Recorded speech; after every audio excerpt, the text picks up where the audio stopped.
देखो आज हम लोग पढ़ेंगे मेमोरी के बारे में कि मेमोरी क्या है और कितने प्रकार के होते हैं। तो मेमोरी क्या होता है हमारे कंप्यूटर में।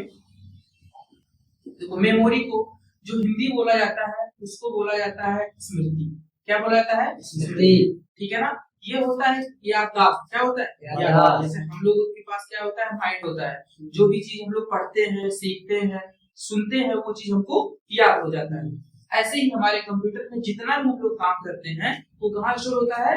मेमोरी में स्टोर होता है। ठीक है ना। ये जो मेमोरी होते हैं ये भी दो प्रकार के होते हैं। पहला जो होता है ये है प्राइमरी मेमोरी। कौन सा मेमोरी? Primary memory. और दूसरा जो होता है कौन सा मेमोरी होता है? Secondary memory. ठीक है ना। अब ये कौन कौन सी मेमोरी कब और कैसे काम करता है, ठीक है ना। तो देखो जो प्राइमरी मेमोरी होता है ये जब तक हमारा कोई डाटा प्रोसेसिंग में होता है। प्रोसेसिंग मतलब कि जब तक हम उस पर काम कर रहे होते हैं। क्या होते हैं?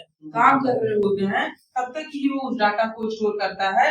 इसलिए हम लोग इसको क्या बोलते हैं कि जब तक कोई डाटा स्टोर प्रोग्रामिंग या प्रोसेसिंग में रहता है तब तक वो कहाँ स्टोर होता है? प्राइमरी मेमोरी में। और ये जो डाटा होता है ये परमानेंट नहीं होता है, ये डाटा को रैंडमली स्टोर करता है। क्या करता है?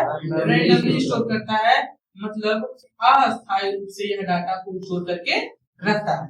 लेकिन जो वही सेकेंडरी मेमोरी होता है वो क्या करता है कि प्रोसेसिंग के बाद के डाटा को स्टोर करता है। किसके बाद का? प्रोसेसिंग के बाद का। और ये जिस भी किसी को डाटा को स्टोर करता है वो क्या करता है?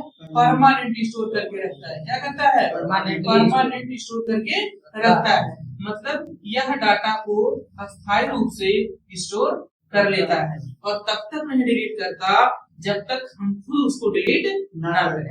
तो क्या ये समझ में आया? प्रोसेसिंग और प्राइमरी और secondary memory. Yes sir.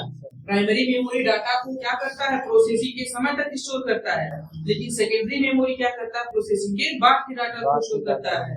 Primary memory data को अस्थायी रूप से स्टोर करता है और वही सेकेंडरी मेमोरी डाटा को अस्थायी रूप से स्टोर करके रख लेता है। प्राइमरी मेमोरी में जो होता है इसमें आता है रैम और रोम। क्या होता है? रैम और रोम। और सेकेंडरी मेमोरी में जो होता है वो होता है हार्ड डिस्क। क्या होता है? Hard disk.